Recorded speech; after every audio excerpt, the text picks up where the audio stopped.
वंदे मातरम प्यारे साथियों, आज के क्लास में हम 18 मार्च की समसामयिक घटनाओं को देखने वाले हैं। क्लास इंपॉर्टेंट रहेगी और इस क्लास की डेली पीडीएफ भी प्राप्त कर सकते हैं आप डिस्क्रिप्शन में दिए लिंक से जुड़कर। आज का मोटिवेशन कोड है आपके लिए, जब तक आप खुद हार नहीं मानते कोई भी आपको हरा नहीं सकता है। तो जब तक आप हार नहीं मानते, जब तक आप प्रयत्न करते रहते, तब तक आपकी हार हो ही नहीं सकती। आप जरूर निश्चित ही जीत की ओर निरंतर बढ़ते रहेंगे जब तक आप अपने मन में हार नहीं मानते हैं। तो आप निरंतर प्रयास करते रहिए। आपकी जो भी एग्ज़ाम का आपका टारगेट आपने सेट किया है उसके लिए निरंतर मेहनत करते रहिए। बस एक एक दिन को, एक एक घंटे को महत्वपूर्ण समझिए अपने मंजिल को प्राप्त करने के लिए और उसका सही प्रयोग करिए ताकि आप जल्द से जल्द सफल हो सके। तो आइए आज की क्लास प्रारंभ करते हैं। हाल ही में केंद्र सरकार ने किसके सहयोग से चंद्रयान 5 मिशन को क्रियान्वित करने की मंजूरी दी है? तो जाक्सा के जो सहयोग से क्रियान्वित किया जाएगा चंद्रयान 5 मिशन। चंद्रयान 5 मिशन इसकी मंजूरी दे दी गई है और इसकी मंजूरी वी नारायण जी, जो कि वर्तमान में इसरो के 11वें क्रम के चेयरमैन है, इन्होंने चंद्रयान 5 की मिशन की जो है परमिशन दे दी है। और जाक्सा जो कि जापान की अंतरिक्ष एजेंसी, इसके सहयोग से इसे लॉन्च किया जाएगा। जापान की स्पेस एजेंसी है जो जाक्सा, इसके सहयोग से इसे लॉन्च किया जाना है। चंद्रयान 4 अगर बात करें, चंद्रयान 4 कब भेजा जाएगा? चंद्रयान फर्स्ट जो PSLV C11 के द्वारा हमने 2008 में लॉन्च किया था। इसके बाद हमारा चंद्रयान 2 जो आंशिक असफल रहा था और चंद्रयान 3 हमने 14 जुलाई को लॉन्च किया था। चंद्रयान 5 के लिए हमने किसके साथ समझौता किया है? जाक्सा के साथ। तो चंद्रयान 4 यह किसके साथ कब लॉन्च किया जाएगा? तो 2027 में चंद्रयान 4 को लॉन्च किया जाएगा और चांद की मिट्टी के नमूने लेकर पुनः पृथ्वी पर आने का मिशन होगा यह चंद्रयान 4 का, और 2027 में यह भेजा जाएगा। गगनयान की बात करें अगर, तो मानव युक्त अंतरिक्ष मिशन है भारत का गगनयान। इसमें जो स्पेस स्टेशन पर मानव को भेजने वाला है भारत गगनयान। भारत अगर बात करें अपना खुद का स्पेस स्टेशन कब तक स्थापित करेगा अंतरिक्ष में, तो 2035 तक जो अपना अंतरिक्ष स्टेशन तैयार करने की भारत की जो अनुशंसा है या जो भारत का लक्ष्य रखा गया है 2035 तक अपना स्पेस स्टेशन बनाने का। अगर आगे देखते चंद्रयान फर्स्ट की बात करें तो 2008 में इसे लॉन्च किया गया था PSLV C11 के द्वारा। चंद्रयान 2 यह 2019 में लॉन्च किया था और ये आंशिक असफल हुआ था। सॉफ्ट लैंडिंग के समय जो इसकी क्रैश लैंडिंग हुई थी तो ये आंशिक असफल रहा था। चंद्रयान 3 की बात करें तो यह भारत का साउथ पोल चंद्रमा के दक्षिणी ध्रुव पर सॉफ्ट लैंडिंग करने वाला पहला भारत देश बना था। 14 जुलाई को यह लॉन्च होता है और 23 अगस्त की तारीख को यह चंद्रमा के दक्षिणी ध्रुव पर सॉफ्ट लैंडिंग करने में सफल होता है। साउथ पोल पर यह लैंडिंग करता है। इसके लैंडर का नाम विक्रम था, जो कि विक्रम साराभाई के नाम पर था, जो कि भारत में अंतरिक्ष विज्ञान के जनक है।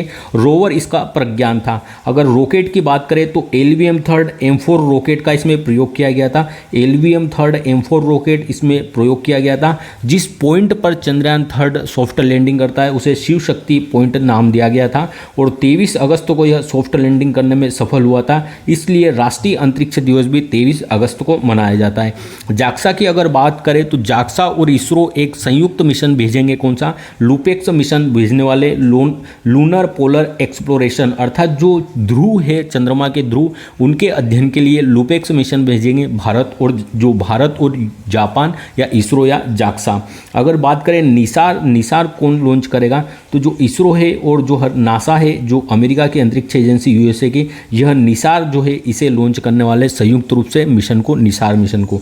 ग्रोक 3 क्या है? तो अभी हाल ही में जो XAI है, जो एलोन मस्क की XAI है, इसके द्वारा अभी जो चैटबॉट लॉन्च किया गया था, चैटबॉट यह कौन सा था? तो ग्रोक 3 चैटबॉट लॉन्च किया था। मेजराना फर्स्ट क्या है? तो यह माइक्रोसॉफ्ट के द्वारा लॉन्च किया है क्वांटम चिप है। माइक्रोसॉफ्ट के द्वारा लॉन्च क्वांटम चिप क्या है? मेजराना फर्स्ट है। नेक्स्ट प्रश्न देखते हैं, हाल ही में त्रिनाद और टोबैगो के नए प्रधानमंत्री के रूप में किसने शपथ लिए? तो स्टुअर्ट यंग के द्वारा शपथ ली गई है त्रिनाद और टोबैगो के प्रधानमंत्री के रूप में। और यह एक कैरेबियन देश है जो USA के पास में कैरेबियन सागर स्थित है, वहाँ पर ये द्वीप के रूप में स्थित है। त्रिनाद और टोबैगो अगर बात करें तो कैरिबियन सागर में स्थित द्वीप है यह, और यहाँ के प्रधानमंत्री अभी स्टुअर्ट यंग बने हैं। राष्ट्रपति अगर बात करें यहाँ के क्रिस्टिन कंगालू जी यहाँ के राष्ट्रपति थे, और जो त्रिनाद और टोबैगो के राष्ट्रपति थे यह प्रवासी भारतीय सम्मेलन में मुख्य अतिथि थे हमारे। और प्रवासी भारतीय सम्मेलन का आयोजन कहाँ हुआ था इस बार, तो 9 जनवरी को इसका आयोजन होता है, और उड़ीसा में इस बार प्रवासी भारतीय सम्मेलन का आयोजन हुआ था। और इसका क्रम कौन सा था, तो 18वें क्रम का यह प्रवासी भारतीय सम्मेलन था, और क्रिस्टिन कंगालू जी हमारे मुख्य अतिथि थे, चीफ गेस्ट थे। अगर बात करें त्रिनाद और टोबैगो की राजधानी क्या है, तो पोर्ट ऑफ स्पेन इसकी राजधानी है। कनाडा के नए प्रधानमंत्री कौन अभी नियुक्त हुए हाल ही में, तो मार्क कार्नी यहाँ के जो प्रधानमंत्री नियुक्त हुए हैं कनाडा के अभी। जर्मनी के चांसलर कौन नियुक्त हुए नए, तो फ्रेडरिक मर्ज है यह चांसलर नियुक्त हुए जर्मनी के। और जो अभी हाल ही में यूनाइटेड किंगडम के प्रधानमंत्री कौन बने हैं, तो किए स्टारमर कौन बने हैं, किए स्टारमर ये कहाँ के प्रधानमंत्री बने, तो यह यूनाइटेड किंगडम के प्रधानमंत्री बने किए स्टारमर। नेक्स्ट प्रश्न है, हाल ही में भारत ने इटली में आयोजित विशेष ओलंपिक शीतकालीन खेलों में कितने पदक जीते हैं, तो विशेष ओलंपिक शीतकालीन खेलों में भारत ने कुल 33 पदक जीते हैं, और इनका आयोजन कहाँ पर हुआ था, इटली में इनका आयोजन होता है। होस्ट कौन था, तो ट्यूरिन, जो इटली का शहर है ट्यूरिन इसका होस्ट था।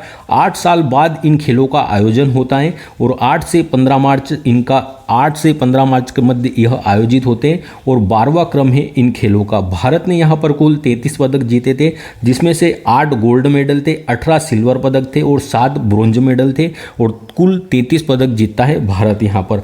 अभी हाल ही में इंटरनेशनल मास्टर्स लीग भी हुई है, अर्थात जो भी हमारे क्रिकेटर है और जो रिटायरमेंट ले चुके हैं या जो संन्यास ले चुके हैं उनकी यह लीग हुई थी, जिसमें अभी भारत जो की टीम है वह विजेता रही है। तो अगर बात करें विजेता कौन रहा है, तो इंडिया मास्टर्स जो टीम है इसकी विजेता रही है, और इसके कप्तान कौन थे इंडिया मास्टर्स के, तो सचिन जी तेंदुलकर इसके कप्तान थे। और कौन उप विजेता रहा, तो वेस्ट इंडीज़ को हराकर यह जीता था। और फाइनल कहाँ पर हुआ था, तो रायपुर छत्तीसगढ़ में इस इंटरनेशनल मास्टर्स लीग का आयोजन हुआ था। अगर पेरिस ओलंपिक की बात करें, पेरिस ओलंपिक में तो यहाँ पर पहली बात तो जो शुभंकर क्या था, तो जो शुभंकर था इसका फ्रीज था, क्या था, फ्रीज इसका शुभंकर था। पेरिस ओलंपिक में भारत ने के द्वारा कुल जो सा 0 गोल्ड, 1 सिल्वर पदक नीरज चोपड़ा के द्वारा और 5 कांस्य पदक जीते गए थे, और इसके साथ 71वीं रैंक रही थी, 71वें स्थान पर रहा था भारत पेरिस ओलंपिक में। अगर पेरिस पैरा ओलंपिक की बात करें तो यहाँ पर 7 गोल्ड के साथ कुल 29 पदक जीते थे भारतीय दल के द्वारा, और 18वें रैंक पर रहा था पैरा ओलंपिक खेलों में भारत। नेक्स्ट प्रश्न है, हाल ही में 128 नए चंद्रमा के साथ सर्वाधिक 274 चंद्रमा वाला ग्रह कौन सा बन गया है, तो यह शनि बन गया है। सर्वाधिक जो चंद्रमा है या उपग्रहों वाला ग्रह शनि ग्रह, शनि के अभी सर्वाधिक जो चंद्रमा वाला, शनि जो है सर्वाधिक चंद्रमा वाला ग्रह बन चुका है। इसके अभी 128 नए चंद्रमा उपग्रह की खोज हुई है। इसके साथ ही इसके कुल 274 अब उपग्रह हो चुके हैं। टोटल 274 इसके उपग्रह हो चुके हैं। अभी 128 नए चंद्रमा की खोज हुई है। और सेकेंड स्थान पर कौन है, तो बृहस्पति है सेकेंड स्थान पर, अर्थात सेकेंड सर्वाधिक उपग्रह वाला जो ग्रह कौन सा है, बृहस्पति है। इसके अभी वर्तमान में 95 उपग्रह है, 95। किन 2 ग्रहों के उपग्रह नहीं है, किन 2 ग्रहों के उपग्रह नहीं है, तो जो बुध और शुक्र ग्रह है हमारे, इनका कोई उपग्रह नहीं है। मंगल के 2 उपग्रह कौन कौन से हैं, तो फोबोस और डिमोस किसके उपग्रह है, मंगल के। बृहस्पति का उपग्रह है गैनीमेड, और ये जो हमारा सौरमंडल है, तो इसमें सौरमंडल का सबसे बड़ा उपग्रह कौन सा है, तो सबसे बड़ा उपग्रह है गैनीमेड, और ये किसका, बृहस्पति का उपग्रह है। अगर IAU जो ये जानकारी अभी दी गई है 128 नए उपग्रह की खोज की, तो यह जानकारी किसके द्वारा दी गई है, तो जो IAU है इंटरनेशनल एस्ट्रोनॉमिकल यूनियन, अंतर्राष्ट्रीय जो खगोलीय संघ है, इसके द्वारा यह जानकारी दी गई है। एस्ट्रोनॉमिकल यूनियन, इसकी स्थापना 1919 में पेरिस में होती है। कहाँ पर, 1919 में पेरिस में इसकी स्थापना होती है। शनि के उपग्रह की बात करा तो टाइटन किसका उपग्रह है, शनि का उपग्रह है। बृहस्पति के 2 उपग्रह और यूरोपा और कैलिस्टो, यूरोपा और कैलिस्टो किसके उपग्रह हैं, तो बृहस्पति के उपग्रह है।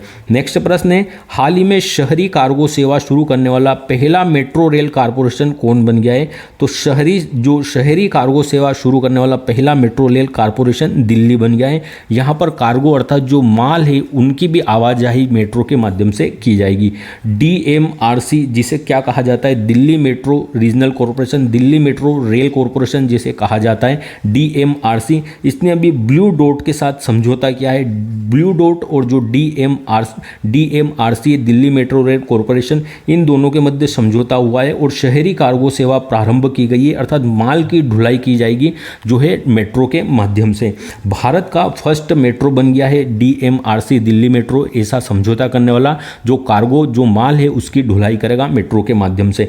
और साउथ एशिया का भी फर्स्ट ऐसा जो है मेट्रो बन गया है, साउथ एशिया का फर्स्ट ऐसा मेट्रो है और साथ ही भारत का भी पहला है। इसकी शुरुआत कहाँ होगी, तो जो ब्लू लाइन है, अलग अलग लाइन होती है जो मेट्रो के, red line, pink line, yellow line, तो ये जो ब्लू लाइन होगी वहाँ पर प्रारंभ करेगा माल की ढुलाई के लिए कार्गो दिल्ली, जो दिल्ली मेट्रो है यह। नेक्स्ट प्रश्न देखते हैं, हाल ही में 15वीं हॉकी इंडिया सीनियर महिला राष्ट्रीय चैंपियनशिप का खिताब किसने जीता है, तो 15वां क्रम था हॉकी इंडिया सीनियर महिला राष्ट्रीय चैंपियनशिप का और झारखंड के द्वारा खिताब जीता गया है हरियाणा को हराकर। सीनियर महिला हॉकी चैंपियनशिप 15वां क्रम था इसका, इस बार सीनियर महिला हॉकी चैंपियनशिप का जीता, यहाँ पर जीत झारखंड की होती है और जो हारा, जो उप विजेता रहा वह हरियाणा था और झारखंड ने इसे फर्स्ट बार जीता है सीनियर महिला हॉकी चैंपियनशिप को।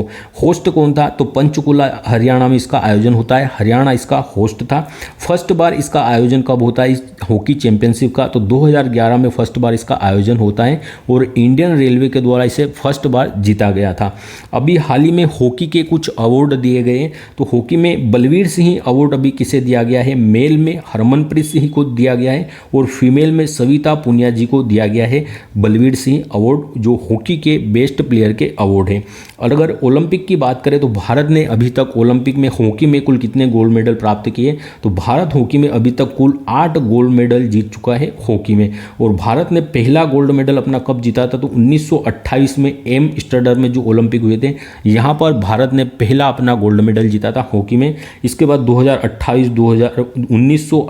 1932 और 1936, इन लगातार 3 वर्षों में जो भारत ने गोल्ड मेडल जीता था हॉकी में। इसके बाद जो ओलंपिक होते हैं, इसके बाद जो 2 ओलंपिक का काल था वह जो द्वितीय विश्व युद्ध था इसके कारण स्थगित हो गए थे, जो लगातार 2 वर्ष ओलंपिक नहीं हुए थे, अर्थात 2 बार के जो 8 साल है ओलंपिक नहीं हुए थे। नेक्स्ट प्रश्न देखते हैं, हाल ही में राष्ट्रीय टीकाकरण दिवस 2025 कब मनाया गया है, तो 16 मार्च को मनाया गया है राष्ट्रीय टीकाकरण दिवस। नेशनल वैक्सीनेशन डे यह 16 मार्च को मनाया जाता है क्योंकि भारत में 16 मार्च 1995 को भारत में एक टीकाकरण मिशन प्रारंभ होता है जो पल्स पोलियो अभियान है, यह 16 मार्च 1995 को भारत में प्रारंभ होता है। इसलिए हमने 16 मार्च की डेट को नेशनल वैक्सीनेशन डे के रूप में मनाने की घोषणा की है। जो पल्स पोलियो अभियान था इसकी शुरुआत होती है 2 बूंद जिंदगी की, इसकी थीम थी। अगर बात करें भारत पोलियो मुक्त कब घोषित कर दिया गया, तो 2014 में भारत को पोलियो मुक्त घोषित कर दिया गया। किसके द्वारा, WHO के द्वारा। अगर किसी भी बीमारी के अगर वहाँ पर 3 वर्ष तक उस देश में कोई केस नहीं आता है तो WHO इसे मुक्त घोषित कर देता है उस बीमारी से। चेचक फ्री कब हो चुका है भारत, तो 1977 में जो चेचक से मुक्त हो चुका है भारत। तो अभी चेचक और पोलियो मुक्त भारत हो चुका है। मलेरिया मुक्त होने का भारत का लक्ष्य कब तक है, मलेरिया मुक्त होने का, तो 2030 तक मलेरिया मुक्त होने का लक्ष्य है। और टीबी मुक्त होने का लक्ष्य कब तक है, तो 2025 तक भारत का टीबी मुक्त होने का लक्ष्य है। मिशन इंद्रधनुष भी, यह भी टीकाकरण के लिए प्रारंभ होता है 25 दिसंबर 2014 को, जो मिशन इंद्रधनुष प्रारंभ किया गया था टीकाकरण के लिए। नेक्स्ट प्रश्न है, हाल ही में वर्ष 2024-25 के लिए किसे DSII का दर्जा दिया गया है, तो DSII बैंक का जो दर्जा किन को दिया गया है अभी, तो जो 3 इंश्योरेंस कंपनियां हैं जो इंश्योरेंस से संबंधित है, इन्हें न्यू इंडिया इंश्योरेंस, LIC और GIC रे, इन 3 को दर्जा दिया गया है दो DSII बैंक का। या जो इंश्योरेंस के क्षेत्र में बेहतर कार्य करती है, इन्हें महत्वपूर्ण इंश्योरेंस के क्षेत्र में कार्य करने वाली बैंकों के रूप में दर्जा दिया है। जैसे हमने कुछ दिन पहले जो DSIB पढ़ा था कि जो RBI है उसने जो डोमेस्टिक इंपॉर्टेंट बैंक है 3, उन्हें दर्जा दिया है। तो 3 बैंक को भी दर्जा दिया था, SBI, HDFC और ICICI बैंक को, जो RBI के द्वारा। ऐसे ही जो DSII का दर्जा दिया गया है जो IRDA है इसके द्वारा, जो इंश्योरेंस रेगुलेटरी डेवलपमेंट अथॉरिटी है, इंश्योरेंस के क्षेत्र में जो कार्य करती है IRDA, इसने अभी 3 बैंकों को यह दर्जा दिया गया है, जिसमें न्यू इंडिया इंश्योरेंस है, LIC है और GIC रे यह बैंक है। तो अगर बात करें बीमा इंश्योरेंस को रेगुलेट कौन करता है भारत में, तो यह IRDA करती है। इसका हेडक्वार्टर हैदराबाद में है, इंपॉर्टेंट है, और 1999 के एक्ट से इसकी स्थापना होती है। तो बीमा की जो 3 संस्था है उन्हें यह दर्जा दिया है, LIC, न्यू इंडिया एसोसिएशन और GIC रे, इन 3 बैंकों को जो 3 इंश्योरेंस कंपनियां हैं इन्हें महत्वपूर्ण इंश्योरेंस कंपनी का दर्जा दिया गया है IRDA के द्वारा।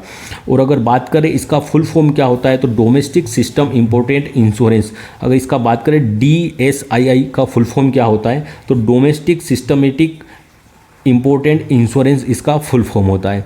आगे देखते हैं हम, नेक्स्ट प्रश्न है, हाल ही में पूर्वोत्तर में केसर की खेती को बढ़ावा देने के लिए नेक्टर के स्थायी परिसर की आधारशिला कहाँ रखी गई है, तो नेक्टर के स्थायी परिसर की आधारशिला कहाँ पर, शिलोंग में रखी गई है। इसे स्थापित तो पहले ही किया जा चुका, लेकिन इसका स्थायी परिसर नेक्टर का कहाँ पर बनाया गया है, शिलोंग में। नेक्टर अगर बात करें north east centre for technology and application research, इसका फुल फॉर्म क्या है नेक्टर का, तो north east centre for technology application research. इसकी स्थापना 2014 में होती है नेक्टर की, और उत्तर पूर्वी भारत में तकनीकी अनुसंधान को बढ़ावा देने के लिए इसके मुख्यालय की स्थापना कहाँ पर, शिलोंग में की है, और इसका फुल फॉर्म होता है north east centre for technology and application research. अगर बात करें शिलोंग में इसका जो स्थायी मुख्यालय बनाया गया है, शिलोंग मेघालय की राजधानी है, यहाँ पर इसका स्थायी परिसर बनाया गया है, और केसर की खेती को बढ़ावा देने के लिए इसे स्थापित किया गया है। और हमारे साइंस एंड टेक्नोलॉजी मंत्री है जो वर्तमान में डॉक्टर जितेंद्र सिंह, इनके द्वारा इसका शुभारंभ किया गया है। अगर बात करें केसर को ही क्या कहा जाता है, तो जाफरान भी कहा जाता है केसर को, और केसर का GI टैग जम्मू कश्मीर के पास है। और कौन सी मिट्टी उपयुक्त होती है केसर उत्पादन के लिए, तो करेवा मिट्टी उपयुक्त होती है। मेघालय में ही 3 पहाड़ियां हमें दिखाई देती है, गारो, खासी और जयंतिया की, जो यहाँ की जनजातियाँ भी हैं, इन जनजातियों के नाम पर इन पहाड़ियों का नाम है। और अगर बात करें खासी पहाड़ी पर ही इंपॉर्टेंट 2 स्थल स्थित है, मौसिनराम और चेरापूंजी, और विश्व की सर्वाधिक वर्षा कहाँ पर होती है, मौसिनराम में होती है। अगर मेघालय के कुछ उत्सव की बात करें फेस्टिवल की, तो बेहदीन खलम उत्सव भी मेघालय में मनाया जाता है। वांगला उत्सव जिसे 100 ड्रम फेस्टिवल भी कहा जाता है, इसका आयोजन भी मेघालय में होता है। और चेरी ब्लॉसम का संबंध भी कहाँ से, मेघालय से। नेक्स्ट प्रश्न देखते हैं अंतिम, हाल ही में पाइप पेयजल आपूर्ति प्रबंधन प्रणाली के लिए BIS प्रमाण पत्र प्राप्त करने वाला पहला जल बोर्ड कौन सा है, तो पाइप के द्वारा जो पेयजल आपूर्ति है इसके बेहतर प्रबंधन के लिए BIS अवार्ड किसे मिला है अभी, तो बेंगलुरु की जो जल बोर्ड है इसे यह प्रमाण पत्र मिला है। बेंगलुरु जल बोर्ड भारत का पहला जल बोर्ड बन गया है जिसे BIS प्रमाण पत्र प्राप्त किया है पाइप पेयजल आपूर्ति प्रबंधन के लिए। पाइप के द्वारा पेयजल आपूर्ति प्रबंधन में BIS प्रमाणन प्राप्त किया है बेंगलुरु जल बोर्ड के द्वारा। और BIS का फुल फॉर्म क्या है, तो भारतीय मानक ब्यूरो इसका फुल फॉर्म है BIS का। भारतीय मानक ब्यूरो, इसकी स्थापना कब होती है, 1986 में इसकी स्थापना होती है। और इसका हेडक्वार्टर कहाँ है भारतीय मानक ब्यूरो का, तो नई दिल्ली में इसका हेडक्वार्टर है। अब हम कल के प्रश्नों को रिवाइज कर लेते हैं पहले।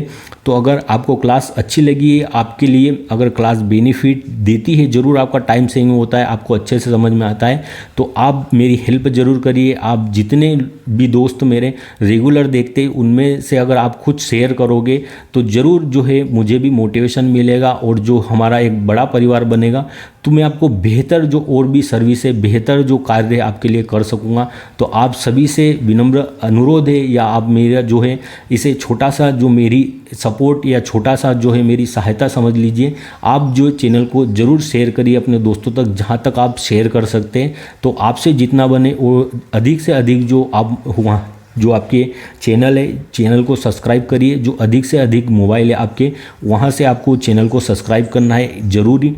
ताकि हम एक बड़ा परिवार बने और मैं आपके लिए बेहतर और कार्य कर सकूं। तो मुझे उम्मीद है कि आप ज़रूर हेल्प करेंगे मेरी। 10वें रायसीना डायलॉग 2025 के मुख्य अतिथि किसे चुना गया है? तो मुख्य अतिथि 10वें रायसीना डायलॉग के लिए न्यूजीलैंड के जो प्रधानमंत्री थे इन्हें चुना गया था। चीन ने 5000 किलोमीटर क्षमता वाला LPAR राडार कहाँ तैनात किया है? तो म्यांमार में भी इसे तैनात किया गया था। हाल ही में दिवंगत प्रसिद्ध कवि पद्म भूषण विजेता रमाकांत रथ का संबंध किससे है? तो ओडिसी कवि थी है रमाकांत रथ जी। यूके यूनाइटेड किंगडम के डिजिटल ट्रांसफॉर्मेशन अवार्ड 2025 के लिए किसे चुना गया है? तो RBI को चुना गया है। हाल ही में पुरुष वर्ग में सर्वश्रेष्ठ खिलाड़ी के लिए hockey India Balbir Singh senior पुरस्कार से किसे सम्मानित किया गया है? तो पुरुष में किसे हरमनप्रीत सिंह को सम्मानित किया गया है। होला मोहल्ला महोत्सव का आयोजन कहाँ पर होता है? तो पंजाब में इसका आयोजन होता है। महिला प्रीमियर लीग 2025 का खिताब किसने जीता है? तो यह मुंबई इंडियंस के द्वारा जीता गया है दिल्ली कैपिटल्स को हराकर। हाल ही में आतंकवाद विरोधी मुद्दों पर ADMM प्लस विशेषज्ञ कार्य समूह की 14वीं बैठक कहाँ पर हुई है? तो नई दिल्ली में इसकी बैठक हुई है 14वें क्रम की। प्रकाश को सुपर सॉलिड अवस्था में किसने सफलतापूर्वक परिवर्तित किया है? तो यह इटली के वैज्ञानिकों ने किया है।